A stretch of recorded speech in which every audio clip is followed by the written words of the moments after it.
تجارتی جواب دے گا، اقتصادی جواب دے گا اور جنگی اور عسکری جواب بھی دے گا۔ تو قطر نے یہ گارنٹی امریکہ سے مانگی ہے۔ ہم تو توقع کر رہے تھے کہ شاید وہ پاکستان سعودی عرب کا جو معاہدہ ہوا ہے ڈیفنس پیکٹ ہے اس کا حصہ بنے گا، تو امریکہ سے گارنٹی مانگی ہے، تو امریکہ کی گارنٹی پر انحصار کیا جا سکتا ہے؟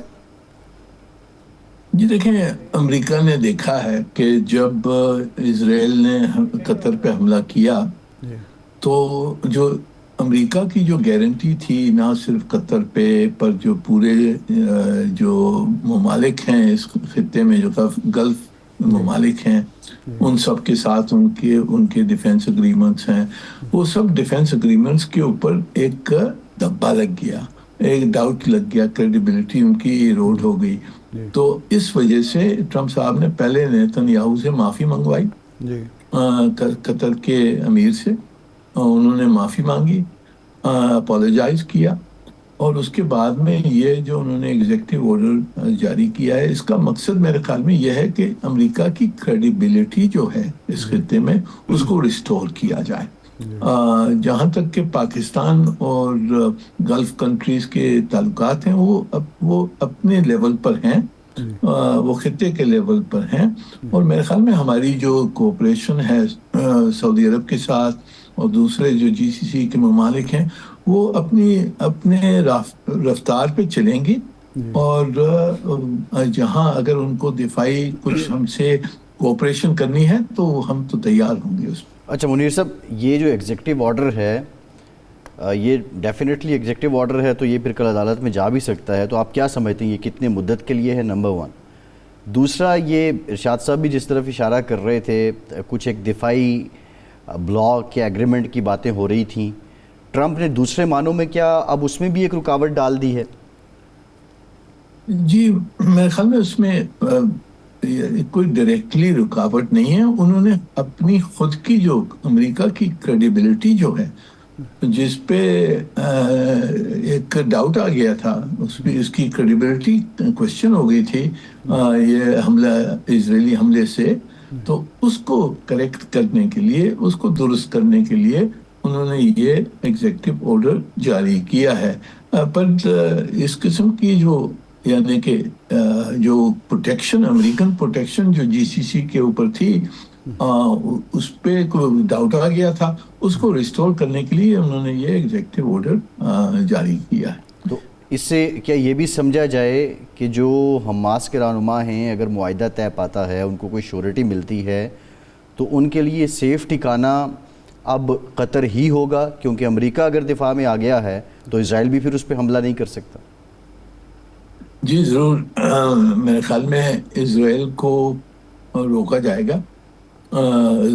آبویسلی قطر تو ایک اسپیسیفکلی اب انہوں نے ایگزیکٹو آرڈر میں کہہ دیا ہے کہ جی قطر کے اوپر حملہ نہیں ہو سکتا، پر جو دوسرے ممالک ہیں، سعودی عرب ہے اور ایجپٹ ہے، ترکی ہے، ان کو بھی میرے خیال میں یہی اس قسم کی ایشورنسز ملیں گی کہ اگر حماس مان جاتا ہے تو حماس کے اوپر حملہ نہیں کرنے دیں گے ہم۔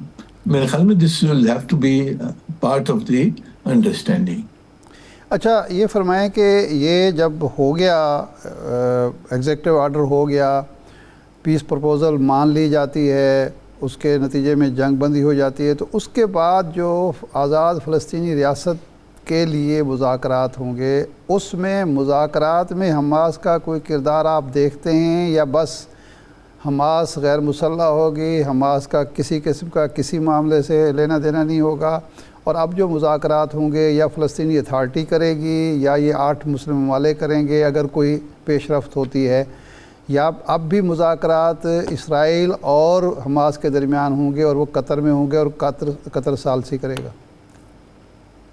جی میرے خیال میں یہ اس پیس پلان میں تو ذکر کیا گیا ہے کہ حماس کو کوئی رول نہیں ہوگا، جی گورننس جو غزہ کی گورننس ہے اس میں ان کا کوئی حصہ نہیں ہوگا، پر گراؤنڈ ریئلٹی تو یہی ہے کہ جی حماس کی بہت سپورٹ ہے غزہ میں، تو اب یہ پیلسٹینین اتھارٹی نے کہا ہے کہ ہم اس کی گورننس لینا چاہتے ہیں، اور ایونچولی یہ پیس پلان میں بھی یہی نظر آتا ہے کہ وہ ایونچولی پیلسٹینین اتھارٹی جب ریفارم ہو جائے گی پھر ان کو گورننس کا حق ملے گا. میرے نظر میں آگے جا کر پیلسٹینینز نے آپس میں صلح کرنا ہے. جو فتح ہے اور باقی جو فیکشنز ہیں ان سب کو آپس میں صلح کرنا ہوگا, اور اس میں حماس یا نام رکھے یا نہ نام رکھے, کچھ اور نام لے لے, پر حماس کی شرکت پیلسٹینین اتھارٹی کے تھرو ہو سکتی ہے. پر ایز حماس اس معاہدے میں تو انہوں نے رول آؤٹ کر دیا ہے اس کی شرکت. صحیح. اچھا, دوسرا یہ ہے کہ یہ ہو جاتا ہے سارا کچھ, آپ کے علم میں ہے, ہم سے زیادہ جانتے ہیں کہ حماس ابھری اس وقت تھی جب پی ایل او نے کمپرومائز کر لیا, یا اوسلو معاہدے کے بعد اس کا جو رول تھا وہ کم پڑ گیا تو لوگ غیر مطمئن تھے. اگر مثال کے طور پر حماس ختم بھی ہو جاتی ہے تو گارنٹی اس معاہدے میں مانگی گئی ہے کہ غزہ اسرائیل کے لیے کبھی بھی خطرہ نہیں بنے گا. وہاں کوئی نئی تنظیم امرج ہوتی ہے, نیا مسئلہ کھڑا ہوتا ہے, تو یہ مسلم ممالک کی ذمہ داری ہوگی کہ وہ اسرائیل کو پروٹیکٹ کریں, اسرائیل کے دفاع کو یقینی بنائیں, یا اس فورس کی ISF جس کو کہا گیا ہے, یہ اس فورس کی ذمہ داری ہوگی اسرائیل کی پروٹیکشن؟ اسرائیل کی پروٹیکشن تو نہیں کہہ سکتے ہیں, صرف اتنا ہے کہ وہ اسرائیل یہ کہہ رہا ہے کہ جی وہاں غازہ سے جس قسم کا حملہ ہوا تھا اکتوبر 7 میں 2023 میں, اس قسم کا حملہ نہیں ہو سکتا ہے, تو اس کی ذمہ داری جو اسٹیبلائزیشن فورس ہے اس کو لینی ہوگی. اب ہم نے دیکھنا ہے کہ جی آگے اس کو کس طرح سے امپلیمنٹ کیا جاتا ہے. اگر اسرائیل کو کوئی ایشورنسز دینے کی ضرورت ہے تو پھر اسرائیل سے بھی کوئی ایشورنسز لینے کی ضرورت ہوگی کہ جی غازہ کو اگر وہ فلسطینین اسٹیٹ مانتے ہیں, غازہ اور ویسٹ بینک میں فلسطینین اسٹیٹ مانتے ہیں, تو پھر ایشورنسز دونوں طرف سے ہو سکتی ہیں.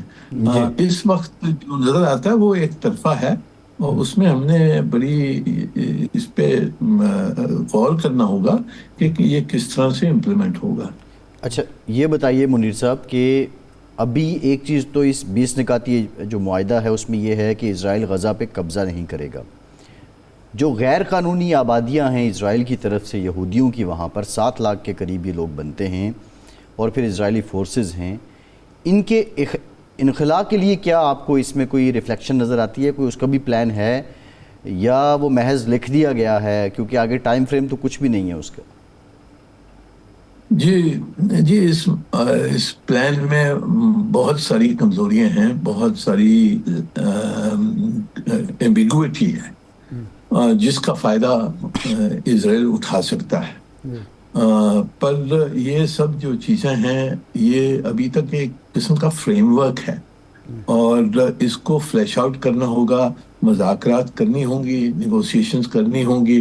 جہاں تک کہ اسلامی دنیا کی جو پوزیشن ہے وہ تو بالکل واضح ہے کہ ہم چاہتے ہیں کہ فلسطینین اسٹیٹ بنے, فلسطینین اسٹیٹ 1967 بارڈرز میں بنے, ایسٹ جروسلم اس کا کیپٹل ہو. یہ ہماری پوزیشن تو میرے خیال میں مکمل رہی ہے اور رہے گی, پر اب اس کو نیگوشیٹ کرنا ہوگا, اور اس پیس پلان میں نیگوسیشنز کی پروویژن ہے. تو یہ دیکھنا ہوگا کہ ہم کتنی, ہمارے آپس میں اتحاد کتنا ہوتا ہے, ہم کس طرح سے فلسطینی جو موقف ہے اس کو ہم کس طرح سے آگے بڑھا سکتے ہیں. یہ اب تک ہم نے نیگوشیشن کرنا ہوگا. اس پیس پلان میں بہت ساری چیزیں ہیں جس کے اوپر کافی تگڑی نیگوسیشن کرنی ہوں گی مسلمان ملکوں نے فلسطینی حقوق کے لیے. اچھا, آپ کے خیال میں بڑے بڑے نقائص کیا ہیں اس معاہدے میں جس پہ نیگوسیشن ہونے کی ضرورت ہے اور اس کو بہتر بنانے کی ضرورت ہے؟ کیا یہ اوسلو ایکارڈ کی طرح کا ایک نان سٹارٹر تو نہیں ہوگا؟ جی کہہ نہیں سکتے ہیں. دیکھیں, اگر حماس نہیں مانتا ہے تو پھر تو نان سٹارٹر ہی ہو گیا. کیونکہ پھر کولیپس ہو جائے گا سب یہ جو پیس پلان وغیرہ ہے. اگر حماس مانتا ہے تو پھر آگے مذاکرات ہوں گی، ہاسٹیجز چھوٹے جائیں گے، فلسطینین پریزنرز کو چھوڑا جائے گا. پھر جو اسرائیلی ودرول کروانا ہے اس کو ہم نے دیکھنا ہوگا کہ اس کے اوپر بھی کوئی ٹائم فریم ہو جس کے تحت وہ غازہ سے نکلیں گے. اس کے بعد میں جو ہم نے پورے جو وہاں کیا ٹرانزیشنل کمیٹی جو بنا رہے ہیں اس میں کون ہوگا کون نہیں ہوگا، جو انٹرنیشنل فورس جو بنے گا وہ کس قسم کا ہوگا، اس کو اقوام متحدہ کی سلامتی کونسل کی اپروول ملے گی نہیں ملے گی. یہ سب چیزیں ہیں جس پہ ہم نے کلیریفائی کرنا ہوگا. اور اس کے علاوہ اب تک بہت بڑے بڑے سوال جو ہیں وہ یہ ہے کہ جی جو پیلسٹینین اسٹیٹ ہے وہ بنے گا تو اس کی بارڈرز کیا ہوں گی. اس وقت جیسے آپ نے ذکر کیا کہ 70,000 یا 700,000 اسرائیلیز بیٹھے ہوئے ہیں ویسٹ بینک میں، تو وہ نکلیں گے نہیں نکلیں گے؟ اگر نہیں نکلتے ہیں تو پھر ان کا کیا ہوگا، کس طرح سے ان سے نپٹ جائے گا؟ فلسطینین اسٹیٹ کی بارڈرز کیا ہوں گی، اس کو کنٹیگوس کیسے بنایا جائے گا؟ ایسٹ جروسلم جو ہم چاہتے ہیں کہ کیپٹل ہو ہولی جو الاقصی ہے، القدس الشریف کو جو ہم چاہتے ہیں اس کا کیپٹل ہو، اس کے اوپر کوئی ذکر نہیں ہے پیس پلان میں. اس کو ہم نے مسئلہ حل کرنا ہوگا. تو بہت سارے مسئلے ہیں جس کے اوپر مذاکرات اور نیگوسیشنز کی ضرورت ہوگی اس پیس پلان میں، اگر یہ پیس پلان چلتا ہے. اگر کولیپس ہو جاتا ہے پھر منیر صاحب، یہ جو کئی یورپی ممالک نے، خاص پر UK نے، فرانس نے تسلیم کیا ہے فلسطینی ریاست کو، تو اس تسلیم کرنے کی وجہ سے بھی جو عالمی اسلام کا اور پاکستان کا مطالبہ ہے کہ 1967 کی جو سرحدیں ہیں اس کے مطابق وہی باؤنڈری ہونی چاہیے فلسطین کی، القدس شریف جو ہے اس کا دارالحکومت ہوگا، تو ہمیں اس سے بھی تقویت ملے گی اور یورپ ہمارا ساتھ دے گا؟ جی دیکھیے، یورپ نے تو جو تسلیم کیا فلسطینین ریاست کو، وہ ان کی جو ڈومیسٹک پبلک اوپینین سے پریشر آیا ہے اور انٹرنیشنل پریشر آیا، اس وجہ سے تسلیم کیا ہے. میرے خیال میں آگے جا کے جو مذاکرات ہوں گی جو ویسٹرن ممالک ہیں ان کے اوپر تو ہم پورا اعتبار نہیں کر سکتے کتنا سپورٹ کریں گے.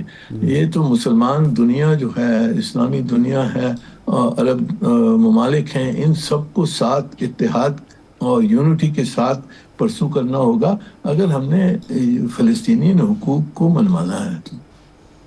جی ٹھیک، بہت شکریہ منیر اکرم صاحب، شکریہ آپ کے وقت کا. ایک بریک کے بعد واپس آتے ہیں. پاکستان اور پیپلز پارٹی میں جو اس وقت لفظی جنگ جاری ہے اس کا ذکر کریں گے. ہمارے ساتھ رہیے.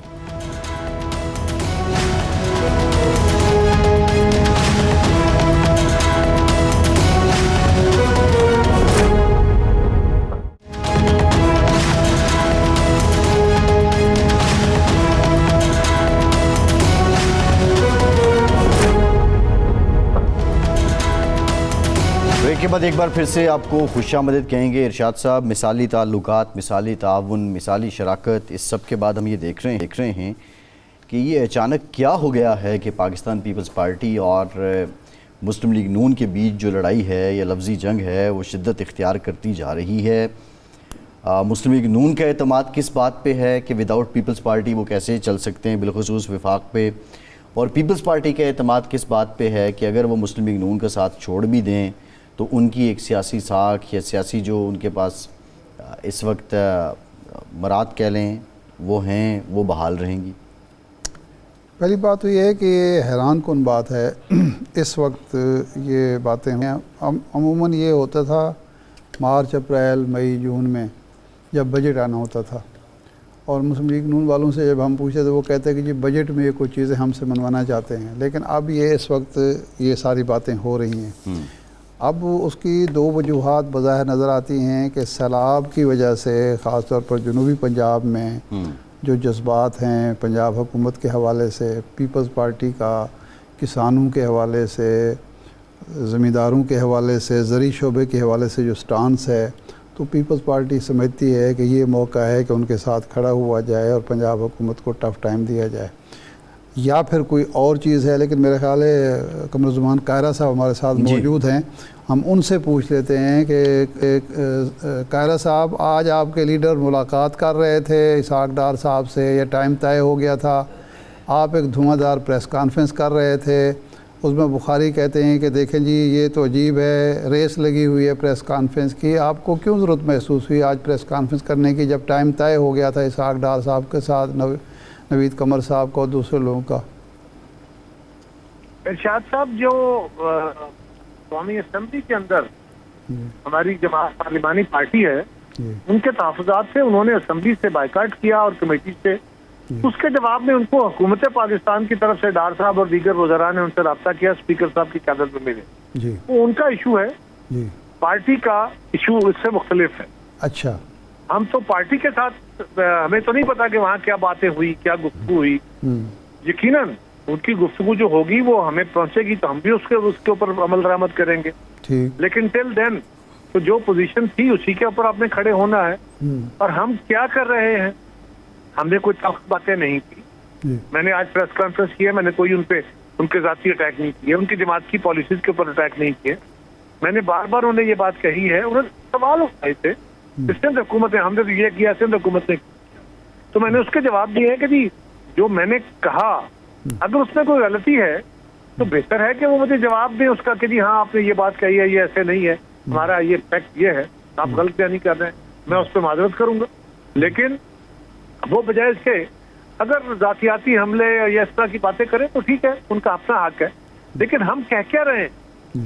ہم یہ کہہ رہے ہیں کہ ایشو تھا پنجاب کے اندر آنے والے فلڈ اور اس کے نتیجے میں ہونے والے نقصان کے ازالے کا فوری طور پہ ریلیف کیا جائے اور اس کے بعد لانگ ٹرم ریلیف کیسے دیا جائے، یہ اسٹریٹجی کا ایشو ہے، یہ ان کی جو انتظامی مشینری ہے اس کی ڈیلیورنس کا ایشو تھا۔ ہم نے اپنی رائے دی، چیئرمین صاحب قصور گئے، وہاں پہ انہوں نے وزٹ کیا، کسانوں سے ملے، موقع بھی وزٹ کیا، انتظامیہ سے بھی ملے، ان کے پروگرامز بھی دیکھے، اور اس میں انہوں نے باقاعدہ چیف منسٹر پنجاب کے بارے میں کہا کہ وہ بہت محنت کر رہی ہیں، لیکن انہوں نے کسانوں نے بھی اپنے گریوانسز بتائے اور 2023 میں آنے والے فلڈ کی صورتحال بھی بتائی، اس سے پہلے کی صورتحال بھی بتائی، اور اس کے جواب میں وزیر اعظم صاحب کو انہوں نے فون کیا اور وزیر اعظم صاحب کو انہوں نے گزارش کی کہ اتنا بڑا فلڈ ہے، ابھی پیچھے اور فور کاسٹ ہے، تو آپ اس کو فوراً ایمرجنسی ڈکلیئر کریں۔ اب ایمرجنسی ڈکلیئر انہوں نے کہا ٹھیک ہے میں دیکھتا ہوں، اور دوسرا انہوں نے کہا کہ جی فوری طور پہ ریلیف دینے کے لیے آپ بے نظیر انکم سپورٹ پروگرام ایک اچھا لیور ہے، فیڈرل گورنمنٹ کے پاس ایک ادارہ ہے، وہ ادارہ جس پہ آئی ایس ایف کا بھی اعتبار ہے، اس بجٹ کے اندر آئی ایم ایف نے تمام آپ کی جو سبسڈیز تھی وہ یہ کم کی، ایک واحد پروگرام بے نظیر انکم سپورٹ پروگرام تھا جس کا بجٹ 200 ارب روپے بڑھایا گیا، 200 ارب روپیہ، اس پہ یہ ٹرسٹ ہے۔ تو ہم نے کیا کہا؟ ہم نے کہا جی کہ اس کے ذریعے جو ابتدائی امداد ہے، یعنی وہ 20-25 ہزار کا ہوتا ہے نا پہلے کہ ہم لوگوں کو کیش دیں، انہوں نے کوئی کھانا کی چیز لینی ہے، کوئی جانوروں کا چارہ لینا ہے، تاکہ ان بیچاروں کے ساتھ لٹے پٹے نکلے ہیں پانی سے، اس کے اوپر ایک ہنگامہ ہو گیا کہ نہیں، پہلے کہا گیا کہ ہم اپنے پروگرام کے تحت دیں گے، ہم کسان کارڈ کے ذریعے دیں گے، پنجاب کو اوکے ٹھیک ہے، ہم نے رائے دی ہے نا، ہم نے کوئی شرط تو نہیں لگا دی، کنڈیشن تو نہیں رکھی کہ اگر آپ نے یہ نہ کیا تو ہم یہ کر دیں گے، ہم نے کہا یہ ایک اچھا طریقہ ہے، طے شدہ ہے، آلریڈی ازمودہ ہے، دنیا اس کو مان رہی ہے۔ نہیں اس پہ جو ریزرویشن ہے قاہرہ صاحب، مریم صاحبہ نے کل جو تقریر کی انہوں نے دو باتیں کہیں، ایک تو بات یہ ہے کہ جو ایلیجیبل نہیں ہے بے نظیر پروگرام کے وہ ان کو کیسے ہم امداد دیں گے، اور پھر یہ ہم طے کریں گے کس طرح سے دینی ہے، کیونکہ سارے وہ غریب لوگ تو نہیں متاثر ہوئے، ایسے لوگ بھی ہوئے ہیں جو رجسٹرڈ نہیں ہیں وہاں۔ دوسرا انہوں نے کہا کہ جی میں اگر ہاتھ نہیں پھیلانا چاہتی، پنجاب حکومت نہیں مانگنا چاہتی، تو آپ ہمیں کیوں خام خواہ متون کر رہے ہیں یا کہہ رہے ہیں کہ جی آپ نے یہ نہیں کیا، ہم اپنے وسائل سے مدد کر سکتے ہیں، ہمیں کرنے دیں، ہم پر تنقید نہ کریں۔ تو پہلی بات صاحب یہ ہے کہ اگر یہ کہا جائے کہ بے نظیر انکم پروگرام کے پاس ڈیٹا نہیں ہے تو یہ تو انتہائی غلط بات،